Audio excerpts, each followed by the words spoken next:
With that, let me introduce Jared Kushner to speak about the work that he's been doing, working with FEMA on ensuring a strong supply chain to meet this moment. Jared? Thank you, Mr. Vice President, and thank you for your great leadership on the task force.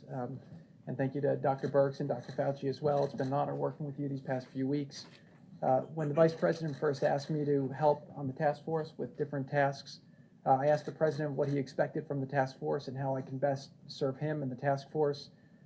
What the President asked is that all of the recommendations that we make be based on data. He wanted us to be very rigorous to make sure that we were studying the data, collecting data. A lot of things in this country were happening very quickly, and we wanted to make sure that we were trying to keep updating our models and making sure that we were making informed decisions and informed recommendations to him based on the data that we were able to collect and put together. The President wanted to make sure that we had the best people doing the best jobs and making sure that we had the right people focused on all the things that needed to happen to make sure that we can deliver in these unusual times for the American people. The President also instructed me to make sure that I break down every barrier needed to make sure that the teams can succeed. This is an effort where the government is doing things that the government doesn't normally do. We're stretching, we're acting very quickly, and the President wants to make sure that the White House is fully behind the different people running the different lines of effort to make sure that we get everything done in a speed that the President demands.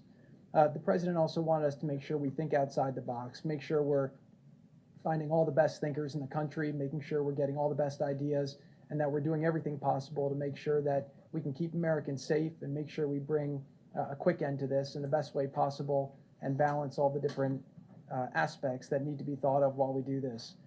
This truly is a historic challenge. We have not seen something like this in a very, very long time, but I am very confident that by bringing innovative solutions to these hard problems, we will make progress. Today, we were briefing the President earlier. He asked me to come out and talk a little bit about what we've been doing on the supply chain task force, which Admiral Plavchek has been leading. And what he's been very impressed by is the way that we've been resourceful to find product all over the world, all over the country, and we are finding ways to solve the different problems. The President's been very, very hands-on in this. He's really instructed us to leave no stone unturned. Just this morning, very early this morning, I got a call from the President.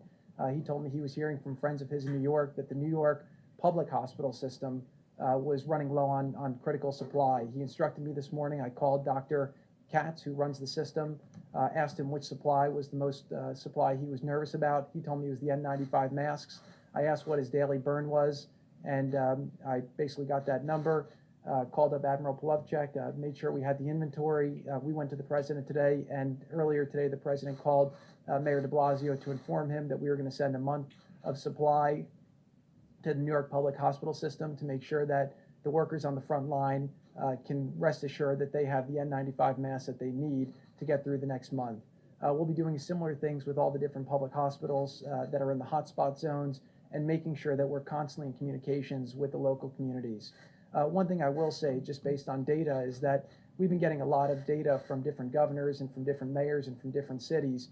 One thing I've seen FEMA do very, very well over the last week or so is now we're getting real-time data from a lot of cities, people who have requests for different products and supplies. A lot of them are doing it based on projections, which are not the realistic projections. The projections change every day as we see the cases, as we see the impacts of the Stop the Spread effort that this task force recommended and the President has been pushing forward. So I do think that we'll see that hopefully there'll be impact of that, and the task force has been working very hard through the FEMA group with Admiral Plavchek to make sure that we're getting the supplies to people before they run out and making sure that we're doing it in a proper way. I'd like to just introduce Admiral Plavchek, who before coming to this, I guess still is, he's the Vice Director for Logistics for the Joint Staff. I got a call from one of the senators saying, well, why don't you put a great military person in charge of the logistics and the supply chain and the Defense Production Act? And I said, well, the President already did that. This is the best man that we have in the country for supplies and logistics. He joined the task force 13 days ago over at FEMA, and he's built a team really at the direction of the Vice President that includes people from FEMA, OMB, the FDA, HHS, the White House, and from everywhere else. And what they've done over the last 13 days has been really extraordinary. We've done things that the government has never done before, quicker than they've ever done it before. And what we're seeing now is we found a lot of supplies in the country. We've been distributing them where we anticipate there will be needs, and also trying to make sure that we're hitting places where there are needs. So I can tell you the people in the task force, they're working day and night. You've got a lot of people in the government. We recognize the challenge that America faces right now. We know what a lot of the people on the front lines are facing, the fear that they have, that they want to have the supplies they need. And our goal is to work as hard as we can to make sure that we don't let them down. So I just want to thank everybody. And with that, I'll introduce Admiral Plavchek, who's doing an amazing job. Thank you, Mr. Kushner, Mr. Vice President. So today I'm going to cover a couple items.